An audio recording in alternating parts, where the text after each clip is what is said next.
பெரியவர்களே, தாய்மார்களே, ஒரு அற்புதமான மாலை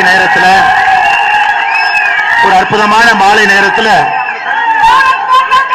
நம்முடைய அருமை அண்ணன் வேலுமணி அவர்கள் மீது ஒரு பெரும் மதிப்பும் மரியாதையும் வைத்து தமிழகத்தில் எத்தனையோ இடத்துல பாரதிய ஜனதா கட்சியினுடைய தெருமுனை பிரச்சார கூட்டம் நடத்தப்பட்டிருந்தாலும் 22,530 இடத்தில் நடந்திருந்தாலும் கூட எங்கேயும் இவ்வளவு பெரிய அளவுல நம்முடைய தாய்மார்கள் சகோதரிகள் வந்து நான் பார்த்தது கிடையாதுங்க. இந்த அளவுக்கு நீங்க வந்திருக்கிறீங்கன்னா உங்களுடைய சட்டமன்ற உறுப்பினர், முன்னாள் அமைச்சர், ஏழை பங்காளர், அற்புதமான ஒரு பண்பாளர், உங்களோடு தொடர்ந்து சட்டமன்ற உறுப்பினராக 3 முறை இதே இடத்துல போட்டியிட்டு வெற்றி பெற்று 4வது முறையும் கூட மிகப்பெரிய வாக்கு வித்தியாசத்தில் அவரை வெற்றி பெற செய்ய வேண்டும் என்கின்ற உங்களுடைய எண்ண வெளிப்பாடு இங்கே தெரிகிறது அன்பு சொந்தங்கள். அது மட்டும் இல்ல, நம்முடைய அண்ணன் அவர்கள் சொன்னது போல தொடர்ந்து அனைத்து இந்திய அண்ணா திராவிட முன்னேற்ற கழகத்தினுடைய கோட்டையாக ஏழை மக்கள் பெரிதும் நம்பிக்கை வைக்கக்கூடிய ஒரு பகுதியாக இங்கே இருந்து கொண்டிருக்கின்றீர்கள். அதனாலதான் மாரியம்மன் திடல்ல ஒரு தெருமுனை பிரச்சார கூட்டத்திற்கு இவ்வளவு பெரிய அளவுல எல்லோரும் சாயந்தரம் எவ்வளவு வேலை இருந்தாலும் கூட அதெல்லாம் விட்டுட்டு வந்திருக்கிறீங்க. அதற்காக உங்களுடைய பாதத்தை தொட்டு வணங்கி எங்களுடைய நன்றிகளையும் கூட இந்த நேரத்தில் தெரிவித்துக் கொள்கின்றோம்.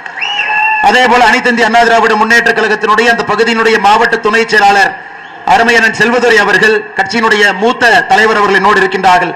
அவர்களுக்கும் என்னுடைய வணக்கத்தை தெரிவித்து, மாவட்டத்தினுடைய பொருளாளர் அண்ணன் NSK கருப்புசாமி அவர்கள் இருக்கின்றார்கள், அவர்களுக்கும் என்னுடைய வணக்கத்தை தெரிவித்து, பாரதிய ஜனதா கட்சியினுடைய அந்த பகுதியினுடைய மாவட்ட தலைவர் அருமையண்ணன் சந்திரசேகர் அவர்கள், இதற்கு முந்தைய மாவட்டத்தினுடைய தலைவர் என்னுடைய அருமை சகோதரர் வசந்தராஜன் அவர்கள், அதே போல மேடையின் மீது இருக்கக்கூடிய அண்ணன் GK விஜயகுமார் அவர்கள், அண்ணன் TP வேலுசாமி அவர்கள், இந்த பகுதியினுடைய ஒன்றிய செயலாளர்கள், அதே போல ராமமூர்த்தி அண்ணன் அவர்கள், சக்திவேல் அவர்கள், நகரத்தினுடைய செயலாளர் அருமையண்ணன் சங்கர் அவர்கள், இலக்கியனுடைய மாவட்ட செயலாளர் மிக அற்புதமாக பேசிக் கொண்டிருந்தார்கள் அண்ணன் லட்சுமிகாந்தன் அவர்கள், மாவட்டத்தினுடைய கவுன்சிலர் அண்ணன் பிரதீப் அவர்கள், மேடையின் மீது இருக்கக்கூடிய அனைத்து இந்திய அண்ணா திராவிட முன்னேற்ற கழகத்தினுடைய மூத்த தலைவர்கள், மேடையினுடைய முன்னிருக்கையில் இருக்கக்கூடிய மூத்த தலைவர்கள், தொண்டர்கள் எல்லோருக்கும் என்னுடைய வணக்கத்தை தெரிவித்துக் கொள்கின்றேன்.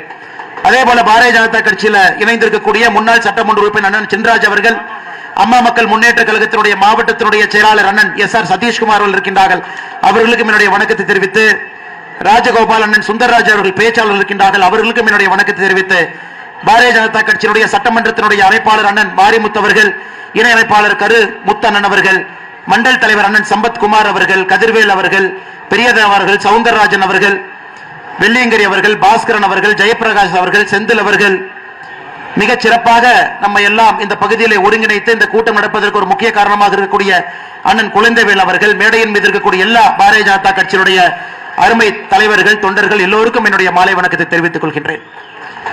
அருமை சொந்தங்களே, அண்ணன் SP வேலுமணி அவர்கள் பேசும் பொழுது எதற்காக திராவிட முன்னேற்ற கழகத்தினுடைய ஆட்சி தூக்கி எறியப்பட்டு நம்முடைய தேசிய ஜனநாயக கூட்டணியினுடைய ஆட்சி இங்க வரணும், அனைத்து இந்திய அண்ணா திராவிட முன்னேற்ற கழகத்தினுடைய ஆட்சி வரணும், அண்ணன் எடப்பாடி பழனிசாமி அவர்கள் எதற்காக நம்முடைய முதலமைச்சராக வர வேண்டும் என்று சொன்னார். நான் இப்ப சொல்றது உங்களுக்கு கொஞ்சம் வேதனையா இருந்தாலும் கூட நான் சொல்லணும்னு நினைக்கிறேங்க அம்மா. ஏன்னா தாய்மார்கள் இருக்கிறீங்க. 10ஆம் தேதிங்கிறது என்னங்க அம்மா, இன்னிலிருந்து 3 நாளைக்கு முன்னாடி விளாத்திக்குளம், தூத்துக்குடி பகுதியில் விளாத்திக்குளத்துல ஒரு குழந்தை 12வது பரீட்சை எழுதிட்டு வீட்டுக்கு வராங்க. ஒரு ஏழை குழந்தை, அம்மா கூலி வேலைக்கு போறாங்க. அந்த பாப்பாவுடைய பெயர் 17 வயசு இருக்கிறனால இப்ப பேர் சொல்லக்கூடாதுங்க, அது ஒரு குற்றமாயிரும். ஒரு பாப்பாக்கு ஒரு பேர். 10ஆவதுல அந்த பாப்பா 500க்கு 495 மதிப்பெண் வாங்கின பாப்பா. 500க்கு 495. ஒரு ஏழை குடும்பத்தினுடைய பாப்பா வீட்டிலிருந்து டாய்லெட் இல்ல ஒரு வயக்காட்டுக்கு போறாங்க. 6:30 மணிக்கு போறாங்க, 8:30 மணி வரைக்கும் அந்த பாப்பாவை காணோம். அப்பா அம்மா எல்லாம் தொலைட்டு போறாங்க, அந்த பாப்பாவை காணா. 9 மணிக்கு காவல் நிலையத்துக்கு போறாங்க. விளாத்திக்குளம் பக்கத்துல ஒரு காவல் நிலையத்துக்கு. காவல் ஆய்வாளர், நான் கேஸ் எடுத்துக்க மாட்டேங்கம்மா, மகளிர் காவல் நிலையத்துக்கு போங்கிறாங்க. நைட்டு ஃபுல்லா தொலை வராங்க, அந்த குழந்தைய காணா. அடுத்த நாள் காலையில விளாத்திக்குளத்தில் இருக்கக்கூடிய அனைத்து மகளிர் காவல் நிலையத்துக்கு போறாங்க. அங்க இருக்கக்கூடிய காவல் ஆய்வாளர் என்ன சொல்றாருன்னா, உன் பொண்ணு யாரு கூடயாச்சும் ஓடி போயிருக்கும், போய் நல்லா தொலைவிட்டு வா அப்படின்னு. யாருகிட்ட? தாய் கிட்டீங்க. கேட்கக்கூடாத வார்த்தை, ஒரு தாய் கேட்கக்கூடாத வார்த்தை. மறுபடியும் வர்றாங்க, மத்தியானம் வரைக்கும் தொலைவுறாங்க. மத்தியானம் 1:30 மணிக்கு அந்த பாப்பா காணாம போனது 10ஆம் தேதி சாயந்தரம் 6:30 மணிக்கு 11ஆம் தேதி மத்தியானம் 1:30 மணிக்கு எங்க இதற்கு முன்னாடி தொலாவினாங்களோ வயல்வெளி பகுதியில் அந்த பாப்பா பாலியல் துன்புறுத்தப்பட்டு கழுத்து நெரிக்கப்பட்டு கொலை செய்து கயவர்கள் தூக்கி வீசிட்டு போயிட்டாங்க. திராவிட முன்னேற்ற கழகத்தினுடைய ஆட்சி எதற்காக தூக்கி எறியப்பட வேண்டும் என்று பல சம்பவங்களை சொன்னா கூட இந்த ஒரு சம்பவங்கம்மா, ஒரு பானை சோறுக்கு ஒரு சோறு பதம் என்பது போல, ஒரு ஏழை குடும்பத்தில் பிறந்த ஒரு குழந்தை படிப்பினால் மட்டும்தான் மேல வர முடியுங்க, வேற எதனாலே வர முடியாது. அந்த குழந்தைக்கு கஷ்டப்பட்டு படிக்க வைக்கிறாங்க. 500க்கு 495, இதை விட மார்க் வாங்க முடியுமா நீங்க சொல்லுங்க? 12வது பரீட்சை எழுதுறாங்க, வீட்டுல டாய்லெட் இல்ல, வெளியே போறாங்க. அங்க இருக்கக்கூடிய காவல்துறை அதிகாரிகள் கம்ப்ளைண்ட் கொடுத்த உடனே அதை வாங்கி ஒரு 7:30 மணிக்கு அந்த ஊரை சுத்தி தொலாவி பக்கத்து ஊர்ல தொலாவுனா இது நடந்திருக்குமா? அவங்களை அலக்கழிச்சு அடுத்த விழாத்துக்குள்ள மகளிர் காவல் நிலையத்துக்கு போய் அங்க அவமானப்படுத்தி 1:30 மணிக்கு சடல தடுத்திருக்கிறாங்க. ஆறுதல் சொல்றதுக்கு திமுக காரங்க போறாங்க, ஊருக்குள்ளேயே விடல. கனிமொழி அவர்கள் சென்றிருக்கின்றார்கள் என்று ஊருக்குள்ளேயே வராதீங்கட்டாங்க. இன்னைக்கு பட்டி தொட்டி எல்லாம் பெண்களுக்கு இருக்கக்கூடிய மிகப்பெரிய பிரச்சனை, யாருமே நிம்மதியா வீட்டுல தூங்க முடியலங்க, நடந்து போக முடியல, யாருக்குமே எங்கேயுமே உயிர் பயம் இருக்கு. நீ குழந்தை அந்த மாதிரி கொண்டு பண்ணிருக்காங்க. இந்த மாதிரி சொல்லிக்கிட்டே போலாங்க. கிருஷ்ணகிரியில 2.5 வயசு குழந்தை பாலியல் வன்கொடுமை பண்ணி துன்புறுத்தி கொண்டிருக்கின்றார்கள். யாருன்னா திமுக பொறுப்பில் இருக்கக்கூடிய ஒரு நபர். அருமை சொந்தங்களே, அதனாலதான் நம்முடைய பிரதமர் அவர்கள் சமீபத்தில் சொன்னாங்க, புரட்சி தலைவி அம்மா அவர்கள் ஆட்சியில் இருக்கும் பொழுது பெண்களுக்கு எதிரான குற்றத்தை யாராச்சும் செஞ்சாங்கன்னா அவர்கள் இருக்க முடியுமா அப்படின்னு ஒரு கேள்வியை வச்சாங்க. அது புரட்சி தலைவி அம்மாவுடைய பிறந்த நாள்ல பாரத பிரதமர் அவர்கள் சொன்னார்கள், அப்படிப்பட்ட தமிழகத்தில் இன்னைக்கு திராவிட முன்னேற்ற கழகத்தினுடைய ஆட்சியில ஒரு குழந்தை, பெண் குழந்தையா இருக்கட்டும், தாய்மாரா இருக்கட்டும், மூதாட்டியா இருக்கட்டும், 65 வயது 75 வயது மூதாட்டியா இருக்கட்டும், யாருக்குமே பாதுகாப்பு இல்லாத ஒரு தமிழகம். இந்த ஒரே ஒரு காரணத்திற்காக நீங்க திராவிட முன்னேற்ற கழகத்தை ஆட்சியிலிருந்து தூக்கி போட வேண்டிய கட்டாயம் நமக்கு இருக்குதுங்க. அம்மா அண்ணன் எடப்பாடி பழனிசாமி அவர்கள் நல்ல அனுபவம், முதலமைச்சராக அனுபவம், சட்டமன்ற உறுப்பினராக அனுபவம், ஏழை மக்களோடு சேர்ந்து பழகிய ஒரு அனுபவம், விவசாய குடும்பத்தில் பிறந்த ஒரு அனுபவம், சின்ன ஒரு கிராமத்தில் பிறந்து இன்னைக்கு ஒரு மிகப்பெரிய கட்சியினுடைய பொதுச் செயலராக இருக்கக்கூடிய அனுபவம். அரசியல்ல ஒரு பொறுப்புக்கு வர்றவங்க, அதிகாரத்துக்கு வர்றவங்க இப்படித்தான் இருக்கணும்னு நினைப்போம். நம்மள மாதிரி இருக்கணும், நம்ம பிரச்சனையை புரிஞ்சுக்கணும், நம்மளைய பார்த்தாலே என்னன்னு உங்களுக்கு தெரியணும். தங்க தட்டுல சாப்பிட்டு கூடாது, தங்க ஸ்பூன்ல சாப்பிட்டு கூடாது, காலையில 11 மணிக்கு எந்திரிச்சிருக்க கூடாது, தோட்டத்துல வேலை செஞ்சிருக்கணும். அவர்கள் நம்முடைய தலைவராக வந்தால் நம் பிரச்சனை தெரியும் என்று நினைப்போம். இன்னைக்கு அந்த மாதிரி ஒரு தலைவர் நமக்கு இருக்கிறாங்க. முதலமைச்சர் வேட்பாளர் நம் முன்னால் இருக்கின்றார்கள். நீங்க எதுவுமே யோசிக்கிறதுக்கு ஒண்ணுமே இல்லைங்க. நான் தொண்டாமுத்தூர் தொகுதிக்குள்ள வரும் பொழுது திமுக காரங்க இன்னைக்கு போஸ்ட் மட்டும்தான், வேற எங்கேயும் மக்கள் அவங்களை எங்கேயும் ஊருக்குள்ளேயே விடுறதில்லை. ஒரு போஸ்ட் ஒட்டிந்தாங்க தொண்டாமுத்தூர் தொகுதிக்கு வெளியே பார்த்தேன், இந்த முறை வெச்ச குறி தப்பாது தொண்டாமுத்தூர்ல. 3 முறை தோத்து மறுபடியும் அதே குறியை வைத்து மறுபடியும் தொண்டாமுத்தூர்ல மிகப்பெரிய வாக்கு வித்தியாசத்துல திராவிட முன்னேற்ற கழகம் நீங்க தோக்கத்தான் போறாங்க. அதுக்கு எதுக்கு வீணா போஸ்டுக்கு செலவு பண்ணி அது ஒற்றவங்களுக்கு எல்லாம் செலவு பண்ணிட்டு ஏதை பண்ணிட்டு இருக்கிறேன். இன்னைக்கு திராவிட முன்னேற்ற கழகத்தை பொறுத்தவரை நாங்க தாய்மார்களுடைய வங்கி கணக்குக்கு 5000 ரூபாய் போட்டோம், 5000 ரூபாய் போட்டோம்.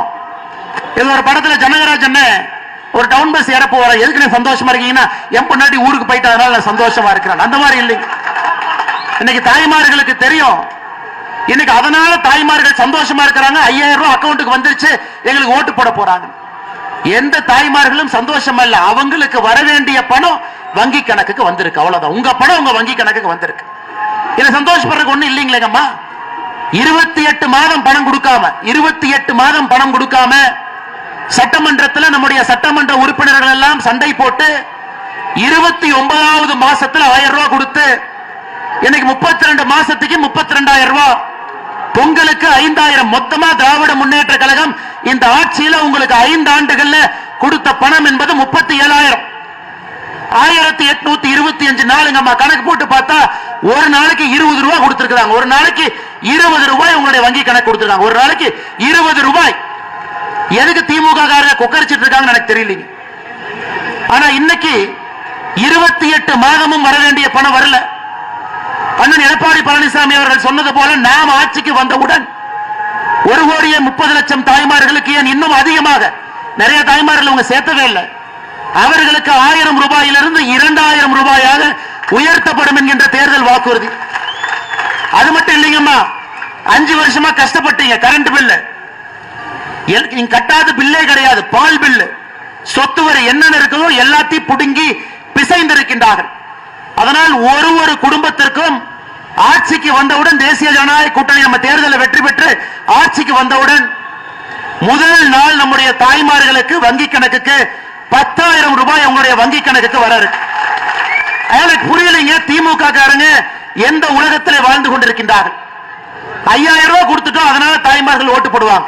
தாய்மார்களுக்கு வர வேண்டிய பணத்தை அதுவும் சரியாக கொடுக்காம பாதி பணத்தை கொடுத்துட்டு 5 வருடத்தில் 1825 நாள்ல ஒரு நாளைக்கு 20 ரூபாய் கொடுத்துட்டு தாய்மார்களுக்கு எதிராக சட்டம் ஒழுங்கு சீர்குலைத்து 17 வயசு இருக்கக்கூடிய குழந்தை பாலியல் வன்கொடுமையில துன்புறுத்தப்பட்டு இறந்து, 2.5 வயசு குழந்தை கிருஷ்ணகிரியில இறந்து, கோயம்புத்தூர்ல விமான நிலையத்துக்கு பக்கத்துல ஒரு கல்லூரியில படிக்கக்கூடிய குழந்தைக்கு பாலியல் தொந்தரவு கொடுத்து எப்படிப்பட்ட ஆட்சியை நடத்திக்கிட்டு இருக்கிறாங்க.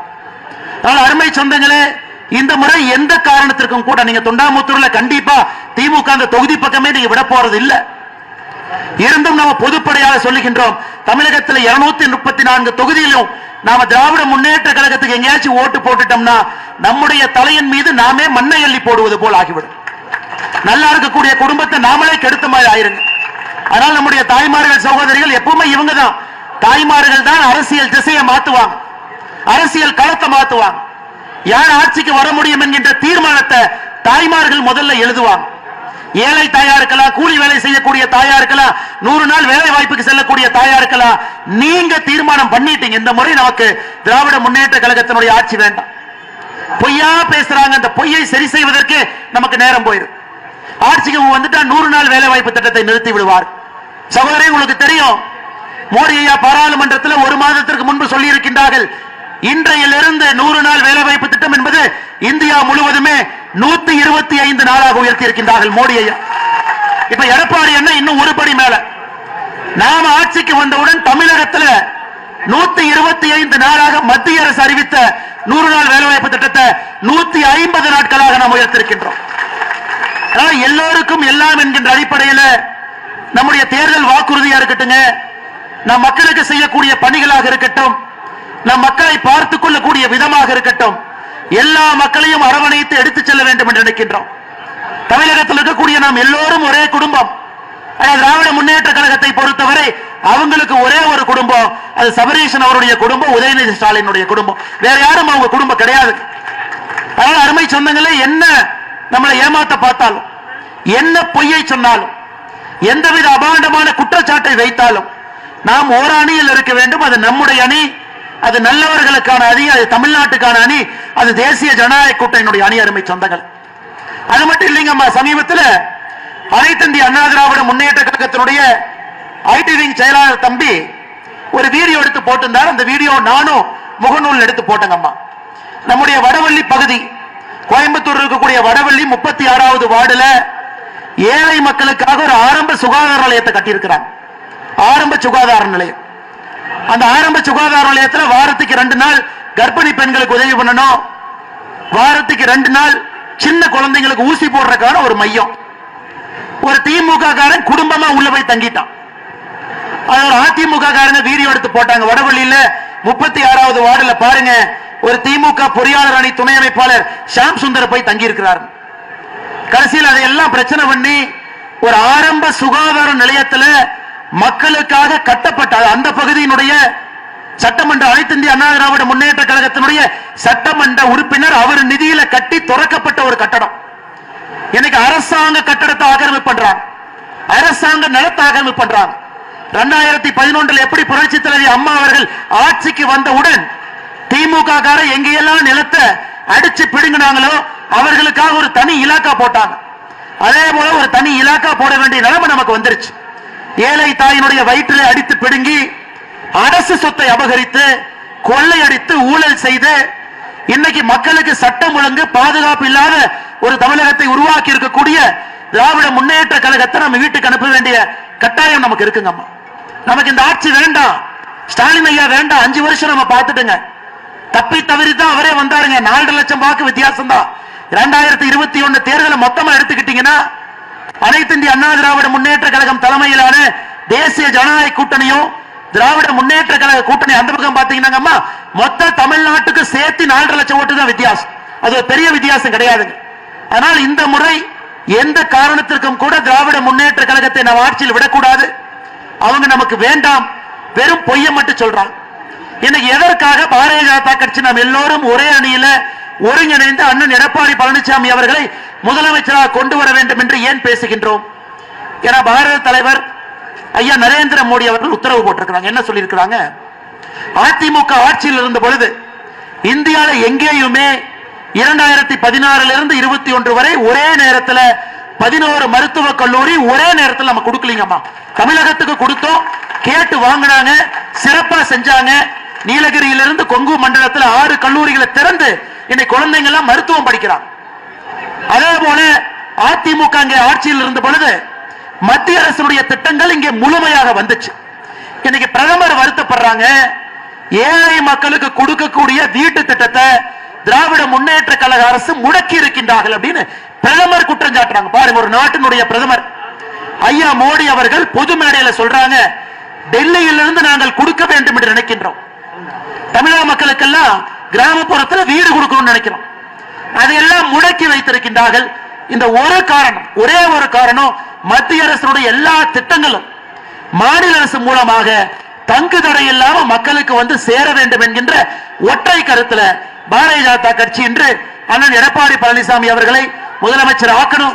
234 தொகுதியிலும் தேசிய ஜனநாயக கூட்டணி ஜெயிக்கணும். நமக்கு என்னங்கம்மா, நாம் எல்லோரும் அரசியல் இருப்பது மக்கள் நல்லா இருக்கணும், மக்கள் நல்லா இருக்கணும். மத்திய அரசுடைய திட்டத்தையும் விட மாட்டீங்க, மாநில அரசு நீங்களும் திட்டம் போட மாட்டீங்க, பொய்யா சொல்றீங்க, தலைக்கு மேல கடன் வாங்கி வச்சிருக்கிறீங்க. இன்னைக்கு தாய்மார்கள் உட்கார்ந்து இருக்கிறீங்கம்மா, உங்களுக்கு தெரியும் திராவிட முன்னேற்ற கழகம் ஆட்சிக்கு வந்த பொழுது 2021 ஒரு ரேஷன் அட்டையின் மீது இருந்த கடனுங்கம்மா, ஒரு தலையின் மீது ரேஷன் அட்டையின் மீது இருந்த கடன் 2,10,000 ரூபாய். இன்னைக்கு 5 ஆண்டுகள் ஆட்சி முடிந்து ஒரு ரேஷன் அட்டையின் மீது இருக்கக்கூடிய கடன் ஒரு தலையின் மீது 4,82,000 ரூபாய். அப்ப 5 வருஷத்துல ஒரு ரேஷன் அட்டைக்கு 2,72,000 ரூபாய் கடன் வாங்கியிருக்காங்க. கடன் ஆமா, உங்களுக்கு கொடுத்தது எவ்வளவு? 32,000 ரூபாய், 32 மாசம் 1000, 5,000 ரூபாய் பொங்கல், 37,000. அது 1825 நாள், 5 வருஷம் கணக்கு போட்டா ஒரு நாளைக்கு 20 ரூபாய் பாக்கெட்ல 20 ரூபாய். ஆனா உங்க மேல கடன் வாங்கி இருக்கிறது 5 ஆண்டுகள்ல 2,72,000. 2,72,000 5 வருஷம் பாருங்க, ஒரு நாளைக்கு 150 ரூபாய் கடன். இதுதாங்க கருணாநிதி தனம் நம்ம சொல்றோம் இல்லைங்களா? அடிக்கடி கருணாநிதி தனம்னு சொல்றோம். ஏன்பா என் தலைமையில 150 ரூபாய் கடன் வாங்கி என் பாக்கெட்ல 20 ரூபாய் வச்சு 130 ரூபாய் நீ ஆட்டையை போட்டேன்னு சொல்லுவாங்கல்லங்கம்மா, அதான் இந்த 5 ஆண்டு. இதுக்கு ஒரு பேரு திராவிட மாடல் அரசு, இதுக்கு ஒரு பேரு வேற வச்சிருக்காங்க. இல்ல நாங்க மேடை போட்டு அண்ணன் சொன்னது போல நாளைக்கு திமுக காரங்க இங்க வந்து நாம் சொன்ன தரவு தப்புன்னு சொல்லட்டும், நான் பொது மன்னிப்பு கேட்கிறேங்கம்மா, பொது மன்னிப்பு கேட்கிறேன். இல்ல அப்படி இல்லவே இல்ல, பொது மன்னிப்பு இதே இடத்துல மேடை போட்டு கேட்கிறேங்கம்மா. உங்க பேரை வைத்து ரேஷன் அட்டையை வைத்து 5 ஆண்டுகள்ல 2,72,000 ரூபாய் கடன், ஒரு நாளைக்கு 150 ரூபாய். ஆனா உங்களுக்கு வந்தது 20 ரூபாய், ஒரு நாளைக்கு 130 ரூபாய் உங்களுக்கு கடன். என்ன ஆச்சுங்கம்மா, என்ன ஆச்சு?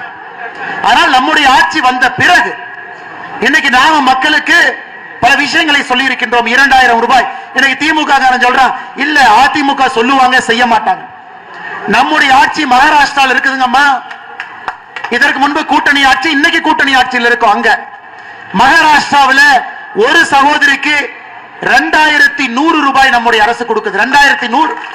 அப்ப இங்க அனைத்து இந்திய அண்ணா திராவிட முன்னேற்ற கழகத்தினுடைய பொதுச் செயலாளர் எடப்பாடி பழனிசாமி அவர்கள் ஒரு சகோதரிக்கு 2,000 கொடுப்போம்னா முதல் மாசம் முதல் நாள் 2,000 ரூபாய் கொடுப்போம்மா, 29வது மாசம் கொடுக்க மாட்டோம். அதனால எந்த அடிப்படையிலும் நீங்க திமுகவுக்கு வாக்களிக்க வேண்டிய அவசியம் இல்லைங்க. சட்டம் ஒழுங்கு கெட்டு போச்சு. தலை மீது கடன் சொல்றேன்னு சொல்லக்கூடிய பணம் நேரத்துக்கு வர்றதில்லை. எந்த இடத்திலும் கூட எந்த வேலையும் செய்யலீங்கம்மா. இன்னைக்கு ஜிடி நாயுடு பாலம், அதுக்கு மட்டும் முதலமைச்சர் வர்றாரு. அடிக்கல் நாட்டினது யாரு? அனைத்து இந்திய அண்ணா திராவிட முன்னேற்ற கழகம். கோயம்புத்தூர் மாவட்டத்துக்குள்ள சுத்தி சுத்தி சுத்தி சுத்தி முதலமைச்சர் வந்து சாம்பிராணி போடுற மாதிரி போட்டுக்கிட்டே இருக்காரு. மக்களுக்கு சாம்பிராணி போடுற மாதிரி அவர் எதுக்கு வர மாட்டார், நேரா வருவாரு, ஒரு லைப்ரரியை பார்க்கறதுக்காக ஒரு 10 பேர் சேருவாங்க, திரும்ப பிளைட்ல போயிருவார். அடிப்படையில் கிராமப்புறத்துக்கு ஆரம்ப சுகாதார நிலையத்தை கட்டி கொடுத்தாங்களா? இல்லை, இந்த ஆட்சியில வரலீங்க. கிராமப்புறத்துக்கு பேருந்து நிலையம் இந்த ஆட்சியில வரல. அண்ணன் எஸ்பிபி அவர்கள் சொன்னது போல அடுத்த கட்டம் செல்வதற்கான உயர் சிகிச்சை இந்த ஆட்சியில் இல்ல. ஏழை மக்கள் மடிந்து கொண்டிருக்கின்றார்கள். நான் ஒரே ஒரு புள்ளி விவரத்தை சொல்றேன் பாருங்கம்மா. நாம எல்லாம் கூட்டம் போட்டு சொல்றோம், தமிழகத்தில் ரேப் அதிகமாயிருச்சு, தமிழகத்தில் பெண்களுக்கு எதிரான குற்றம் அதிகமாயிருச்சு. நேற்று நம்முடைய உள்துறை செயலாளர் பத்திரிகையாளர் சந்திப்பு நடத்துறார். நீங்க பாருங்கம்மா, தமிழகத்தினுடைய உள்துறை அமைச்சர் யாருன்னா முதலமைச்சர். பயந்து போய் அவரு வரல, டிஜிபி அனுப்புறாரு, கமிஷனர் அனுப்புறாரு, உள்துறை செயலாளர் அனுப்புறாரு. 5 பேர் வந்து இந்த மாடுகள்லாம் ஆடுகள்லாம் பாத்தீங்கன்னா இந்த பக்கரா ஆடு மாதிரி வந்து நிக்கும். அந்த மாதிரி 5 பேர் உட்கார்ந்து பத்திரிகையாளர் சந்திப்பு நடத்துறாங்க. அதுல அவங்க தரவு கொடுக்கறாங்கம்மா. 5 ஆண்டுகள்ல தமிழகத்தில் நடந்த கொலை மட்டுமே 5 ஆண்டுகள்ல தமிழகத்தில் நடந்த கொலை 8008 பேர் தமிழகத்திலே வெட்டி படுகொலை செய்யப்பட்டிருக்கின்றார்கள். 5 ஆண்டுகள் 5 ஆண்டுகள் நடந்த கற்பழிப்பு மட்டுமே தமிழகத்தில் 2080. 5 ஆண்டுகள்ல இது நல்லா கேளுங்கம்மா, 5 ஆண்டுகள்ல 18 வயசுக்கு கீழ் இருக்கக்கூடிய பெண் குழந்தை, 18 வயசு கீழ் இருக்கக்கூடிய பெண் குழந்தையின் மீது நடத்தப்பட்ட குற்ற சம்பவங்கள் 5 ஆண்டுகள்ல 39,900. நல்லா கேட்டுக்கம்மா, 39,900. அப்ப ஒரு நாளைக்கு தமிழகத்தில் 18 வயசுக்கு கீழே இருக்கக்கூடிய பெண் குழந்தைகள் 22 பேர் ஒரு நாளைக்கு. இன்னைக்கு 22 பெண் குழந்தைகள் தமிழகத்தில் 18 வயசுக்கு கீழே அவர்கள் மீது குற்றம் நடந்திருக்கு. என்ன மண்ணாங்கட்டி ஆட்சி நடத்துறாங்கம்மா, மண்ணாங்கட்டி ஆட்சி. 39,900 பெண் குழந்தைகள் 18 வயசு கீழே. நான் சொல்லிங்கம்மா, நேற்று உள்துறை செயலாளர் அவர் நடத்திய பத்திரிகையாளர் சந்திப்புல கொடுத்த பேட்டி நான் சொல்றேன். எந்த காரணத்திற்கும் திராவிட முன்னேற்ற கழகம் தமிழகத்தில் திரும்ப ஆட்சிக்கு வரக்கூடாதுங்கம்மா. எந்த காரணத்திற்கும் நம்முடைய குழந்தைகள் நிம்மதியா இருக்க மாட்டாங்க. ஆனால் இன்னைக்கு நம்முடைய உறுதி என்ன? மேல மோடி ஐயா இருக்காங்க, கீழே எடப்பாடி அண்ணன் இருக்காங்க. கோயம்புத்தூரை பொறுத்தவரை இந்த பகுதியினுடைய வளர்ச்சிக்கு மறுபடியும் அண்ணன் எஸ்பி வேலுமணி அவர்கள் வரப்போறாங்க. நம்முடைய நோக்கம் என்னன்னா, கோயம்புத்தூர் இந்த 5 ஆண்டுகள், கோயம்புத்தூர் 5 ஆண்டுகள்ல எஸ்பி வேலுமணி என்ன ஒரு சின்ன தப்புட்டார். 2021 என்ன பண்ணாருங்க, 10க்கு 10 ஜெயிச்சார். 10க்கு 10. அந்த 10க்கு 10 ஜெயிச்சது பண்ண தப்புக்கு திமுக என்ன பனிஷ்மெண்ட் கொடுத்தான்னு தெரியுமாங்கம்மா? நீங்களாம் நம்ம சில விஷயத்தை மறந்துடுறோம். கொரோனா தடுப்பூசி மருந்த கோயம்புத்தூருக்கு 3 மாசம் நிறுத்தினாங்க, குறைவா கொடுத்தாங்க. இங்கே அனைத்து இந்திய அண்ணா திராவிட முன்னேற்ற கழகம் கட்சி ஆர்ப்பாட்டம் பண்ணாங்க, பாரதிய ஜனதா கட்சி ஆர்ப்பாட்டம் பண்ணுச்சு, அமமுக ஆர்ப்பாட்டம் பண்ணாங்க, தமிழ் மாநில காங்கிரஸ் ஆர்ப்பாட்டம் பண்ணாங்க. அம்மா, நான் சொல்வது 2021 மே மாசம், ஜூன் மாசம், ஜூலை மாசம். அது எப்படி கோயம்புத்தூர்ல 10க்கு 10 இங்க தேசிய ஜனநாயக கூட்டணி ஜெயிக்கலாம்? ஆர்ப்பாட்டம் செய்து நீங்க தடுப்பூசி கம்மியா கொடுக்கறீங்க, வேற வேற பகுதிக்கு அனுப்புறீங்கன்னு சொன்ன பிறகு முதலமைச்சர் வந்து பத்திரிகையாளர் சந்திப்பு கோயம்புத்தூர் நடத்தினார். இஎஸ்ஐ மருத்துவமனைக்கு சிங்காரலூருக்கு போயிட்டு சொன்னார், ஐயோ அப்படி இல்லைங்க, அப்படி இல்லைங்க, நான் கோயம்புத்தூருக்கு எல்லாமே கொடுப்போம். கோயம்புத்தூர் மக்கள் தெளிவா இருக்கிறாங்க. இன்னைக்கு தயாநிதி மாறன் சொல்றாரு, கோயம்புத்தூர்காரங்க பக்கத்தூர்காரங்களை கெடுப்பாங்களாமா. பாருங்கம்மா, தயாநிதி மாறன் அவர் சொல்லும் போது அதை கேட்டு கை தட்டி சிரிச்சது யாருன்னா செந்தில் பாலாஜி, 10 ரூபா பாலாஜி. தயாநிதி மாறன் அம்மா,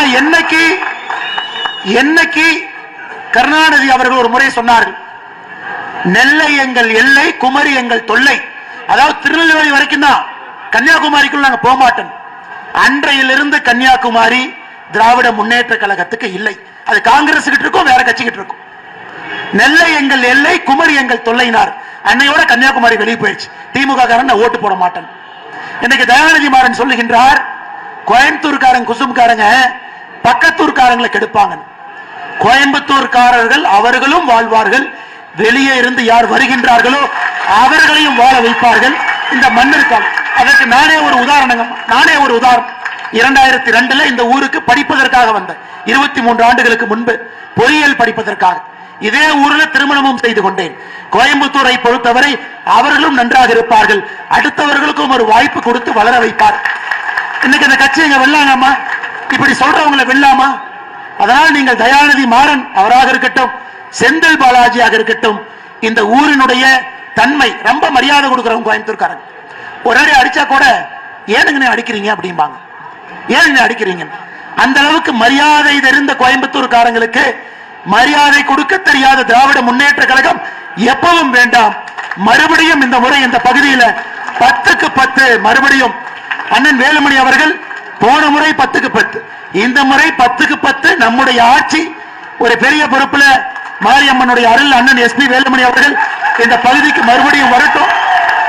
எங்களுக்கு தேவையெல்லாம் கோயம்புத்தூருடைய பெருமை உயரட்டும், கோயம்புத்தூர் வளரட்டும், அது எங்களுக்கு போதும். அதுக்காக மட்டும் நாங்கள் உழைத்துக் கொண்டிருக்கின்றோம். அருமை சொந்தங்களே, மறந்தும் இருந்து விடாதீர்கள், இருந்தும் மறந்து விடாதீர்கள். தேர்தல் எப்ப வேணாலும் வரப்போகுது. இந்த தொகுதியில நீங்க ரெட்டலைக்கு வாக்களிக்க போறீங்க. எங்கெல்லாம் தேசிய ஜனநாயக கூட்டணி இருக்குதோ அந்தந்த கட்சியினுடைய சின்னத்திற்கு, பாரதிய ஜனதா கட்சிக்கு தாமரையில் நினைக்க போறீங்க, அமமுக இருக்கிறாங்க குக்கர்ல போட போறீங்க, தமிழ் மாநில காங்கிரஸ் இருக்கிறாங்க சைக்கிள் சின்னத்தில் போட போறீங்க. கூட்டணி கட்சி மிக முக்கியமாக இந்த தொகுதியில ஒரு வரலாறு காணாத வெற்றி. எப்ப போஸ்ட் அடிச்சு இந்த முறை குறி தப்பாதன போஸ்ட் அடிக்கிறானோ வரலாறு காணாத வெற்றியை தொண்டாமுத்தூர்ல நீங்கள் அளிப்பீர்கள் என்கின்ற முழு நம்பிக்கையோடு தெருமுனை பிரச்சார கூட்டத்திற்கு வந்திருக்கக்கூடிய எல்லா முன்னறிக்கையில் இருக்கக்கூடிய பெரியவர்கள், இந்த கட்சியினுடைய மூத்தவர்கள், எல்லா நம்முடைய தாய்மார்கள், அம்மா நாம வந்தோம்னா 100 நாள் வேலை வாய்ப்பு 150 நாள் என்பதை நீங்கள் மறந்து விடாதீர்கள். நிச்சயமாக உங்களோடு அண்ணன் எடப்பாடி பழனிசாமி அவர்கள் இருப்பார்கள் என்கின்ற ஒரு நம்பிக்கையை உங்களுக்கு அளித்து தேசிய ஜனநாயக கூட்டணிக்கு நீங்கள் வாக்களிக்க வேண்டும் என்கின்ற ஒரு வேண்டுகோளை உங்களுடைய பாதத்தை தொட்டு வணங்கி இந்த நேரத்தில் வைக்க விரும்புகின்றோம். நன்றி, வணக்கம்.